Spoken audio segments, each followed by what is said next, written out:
मेरा पति Sohan limited company में बाहर काम करते थे, इसीलिए मैं अपनी जेठानी के कमरे में सोती थी। मेरे पति सोहन के ना होने से मुझसे अब कंट्रोल नहीं हो रहा था। एक दिन मेरे देवर हमारे घर पर रहने के लिए आए। वह बहुत ही जवान और सुंदर थे। एक रात मैंने देखा कि मेरी जेठानी अपने कमरे में नहीं थी। मैं उन्हें ढूंढने लगी।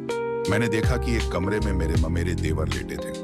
उस कमरे की लाइट जली हुई थी और अंदर से कुछ अजीब सी आवाज आ रही थी। जब मैंने गेट के छेद से झांक कर देखा तो मेरे होश उड़ गए, क्योंकि वह और मेरी जेठानी उन लोगों को साथ में देखकर मुझसे भी कंट्रोल नहीं हुआ और मैं भी दरवाजा खोलकर अंदर चली गई। फिर उसने मुझे और मेरी जेठानी दोनों को, हेलो मेरा नाम मीना है और मैं उत्तर प्रदेश से हूँ। हमारी हैप्पी फैमिली है जिसमें मैं, मेरा पति, मेरी जेठानी, ससुर रहते हैं। मेरी शादी को 1 साल हो गए हैं। मेरा पति नोएडा में IT कंपनी में काम करता है और वह केवल 2-3 महीनों में घर पर आ पाता। हमारा घर लगभग 100 गज में बना हुआ है। मैं ज्यादातर समय अपनी जेठानी के साथ बिताती हूँ और हम दोनों एक ही कमरे में सोते हैं, क्योंकि जैसा कि मैंने पहले बताया, मेरा पति रोहन 3 से 4 महीने में एक बार ही आ पाता, इसलिए मेरी जेठानी जी मेरे साथ उसी कमरे में सोती थी और मेरी सास ससुर अपने एक अलग कमरे में सोते थे। उस सास ससुर का कमरा हमारे कमरे के पास ही था। मेरे सास ससुर की उम्र 40 से 38 साल के बीच थी, लेकिन वे अभी भी जवान और हैंडसम दिखते थे। एक रात में पानी पीने के लिए उठी, तब रात के 2 बजे थे। मेरी जेठानी तो बहुत गहरी नींद में सोई हुई थी और उन्हें कुछ पता नहीं था। जैसे ही मैं पानी पी के उठी, मेरे सास ससुर के कमरे से अलग अलग तरह की आवाजें आ रही थी। जब मैंने ध्यान से सुना तो वह आवाजें थोड़ी अलग ही थी। मेरे सास ससुर के कमरे के दीवार में एक रोबा था। जब मैंने दीवार के रायबा से देखा तो उनके कमरे की हल्की लाइट चल रही थी। मैंने देखा कि मेरे सास ससुर एक दूसरे से इतनी रात को बातें कर रहे थे। मुझे थोड़ा अजीब महसूस हुआ। उस वक्त मुझे लगा कि किसी औरत के लिए पति की कमी क्या होती है।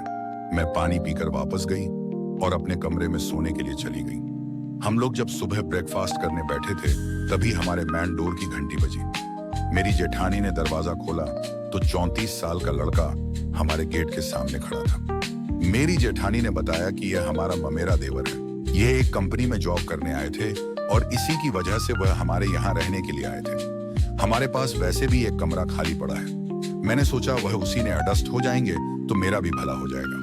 मेरी जेठानी ने कहा, आदत के बहुत अच्छे हैं और वह हमारी हर बात को करने के लिए तैयार रहते हैं। और देवर जी कमरे में अंदर आए और कमरे देखने लगे। मैं भी तुरंत जाकर उन्हें देखना चाहती थी। मैंने कहा, दीदी आपने इन्हें यह रख तो लिया, पर इनकी आदत कुछ ठीक नहीं लगती। लेकिन जब मैंने इन देवर की तरफ देखा तो वह बहुत ही हैंडसम था। उसकी कद काठी भी बहुत अच्छी थी और वह मुझे बार बार घूर रहे थे और वह भी मुझे तिरछी नजरों से देख रहा था। मैंने दीदी से कहा, जी कोई बात नहीं, आप इन्हें एक कमरा रहने के लिए दे दो। वैसे भी भाई खाली पड़ा रहता है और हमें भी चीज की जरूरत होगी तो वह काम भी कर दिया करेंगे। मेरी दीदी ने मुझसे यह बात बोली और मैं मान भी गई और कहा ठीक है, और देवर जी हमारे घर में रहने लगे। हमारे घर में 2 ही बाथरूम थे और उनमें से एक बाथरूम को देवर जी इस्तेमाल करता थे, जो हम भी करते थे। एक दिन देवर जी का गैस सिलेंडर खत्म हो गया। वह मेरी जेठानी के पास आए और कहने लगे, भाभी जी। मेरी जेठानी जी ने कहा, क्या बात है? वह बोले, मेरा गैस सिलेंडर खत्म हो गया है, क्या मैं आपके किचन में आकर रोगियों बना सकता हूँ? तो मेरी जेठानी जी ने कहा, कोई बात नहीं, आज के दिन तुम हमारे यहाँ नीचे आकर खाना खा लो, हम तुम्हारे लिए खाना बना देंगे। रीना तुम्हारे कमरे में रोटी पहुंचा देगी। तो देवर जी ने बोला, ठीक है, जैसे आप कहे। फिर वो अपने कमरे में चले गए। मेरी जेठानी जी ने कहा, रीना देवर जी के लिए खाना बना दो और थोड़ा जल्दी पहुंचा देना। मैंने कहा, दीदी ठीक है। जेठानी जी ने जल्दी जल्दी खाना बनाया और मैंने खाना टिफिन में रखा। फिर मैं उन्हें देने चल पड़ी। मैंने देवर जी कमरे का दरवाजा खटखटाया तो उन्होंने दरवाजा खोला और बोले, हाँ आइए। भाभी जी मैं अंदर गई और कहा, आपको खाना लेकर आई हूँ। तो उन्होंने कहा, कोई बात नहीं, आप मेज पर रख दीजिए। मैंने मेज पर खाना रख दिया। फिर देवर जी बोले, भाभी जी बैठ जाइए। मैंने कहा, नहीं, मुझे घर जाकर और भी काम करना है। उन्होंने कहा, कोई बात नहीं, कुछ टाइम तो मेरे पास बैठ जाइए। मैं 3 मिनट उसके पास बैठ गई। वह मोबाइल पर कोई फिल्म देख रहे थे और वह एक हॉलीवुड फिल्म थी। जब मैं मेरे देख रही थी तो देखते देखते फिल्म में रोमांटिक सीन आ गया। वह सीन ऐसा था कि मैंने अपनी नजरें हटा ली। वो कहने लगे, पता नहीं फिल्म वाले कैसे कैसे सीन दिखा देते हैं। मैंने कुछ नहीं कहा। फिर मैंने कहा, ठीक है, अब मैं चलती हूँ। उन्होंने कहा, भाभी जी पूरी फिल्म देख कर जाइए। मैंने कहा, नहीं, और अपने रूम में चली गई। रात में मैं देवर जी के बारे में सोचती रही कि वह कितने ताकतवर थे। जब मैं उन्हें खाना देने गई थी, बात आई थी, तभी मैंने तय कर लिया था कि अब मैं उसे ही अपने सिर का ताज बनाऊंगी। मुझे नींद नहीं आ रही थी। मैं उठी और फिर पानी पीने गई, और मैं पानी पी के जब आई तो मेरे सास ससुर के कमरे से फिर आवाजें आ रही थी। आज आवाजें कुछ अलग थीं। फिर मैं तुरंत चली गई तो मैंने देखा मयंक देवर जी के कमरे की लाइट जल रही थी।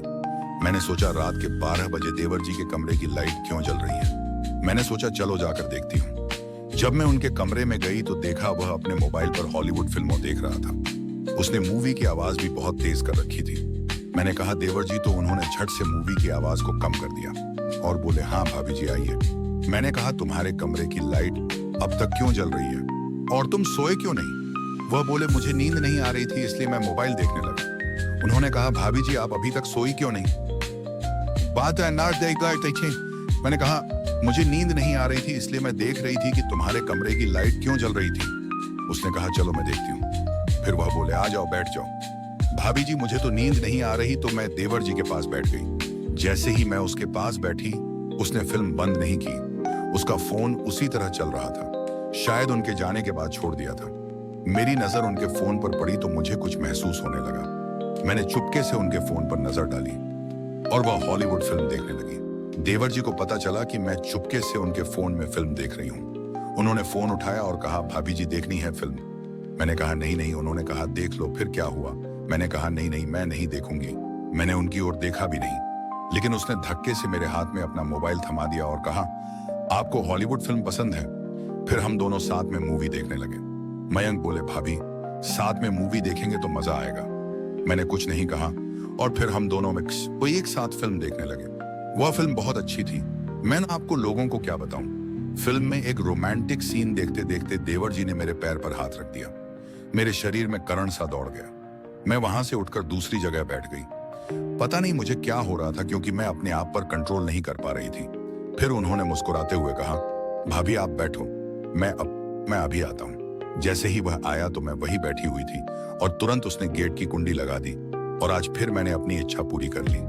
मैं चुपके से उसके कमरे से बाहर निकल गई और फिर सीधा अपने कमरे में जाकर लेट गई। फिर मुझे बहुत ही ज्यादा गहरी नींद गई। तभी मुझे मयंक देवर जी का फोन आया कि आप फ्री हो तो कल शॉपिंग करने चलेंगे। मैंने भी बहुत दिनों से शॉपिंग नहीं की थी इसलिए हाँ कर दिया। फिर हम लोगों ने बहुत सारी शॉपिंग और हम दोनों घर वापस आ गए। रात का खाना खाकर सो गई।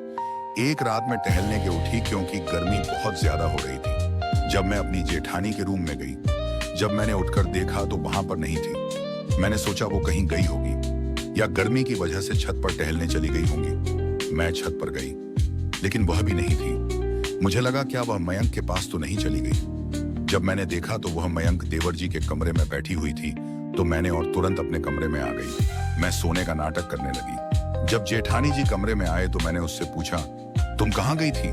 वह बोली मैं फ्रेश होने गई थी। मैंने कहा मैंने तुम्हें मयंक देवर जी के रूम में देखा था। वह बोली तुम भी मयंक से बात करती हो तो मैं तो कुछ नहीं कहती। तो दोस्तों यह थी आज की कहानी। अगर कहानी अच्छी लगी हो तो लाइक करके चैनल को सब्सक्राइब जरूर करें। मिलते हैं अगली वीडियो में, तब तक के लिए बोलिए love you and take care.